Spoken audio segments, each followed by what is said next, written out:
অভ্যর্থনা কক্ষ। এর পাশের কক্ষটি ছিল শেখ মুজিবুর রহমানের পড়ার ঘর। এখান থেকেই ৭১ সালে স্বাধীনতার ঘোষণাপত্র পাঠিয়েছিলেন বঙ্গবন্ধু। নিচতলায় রয়েছে বেগম ফজিলাতুন্নেসা মুজিবের রান্নাঘর।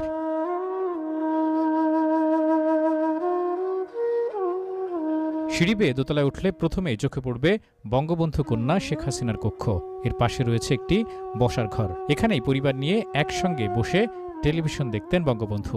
পাশের ডাইনিং টেবিলে বেগম মুজিবের হাতে তৈরি করা আচার আজও সংরক্ষিত আছে।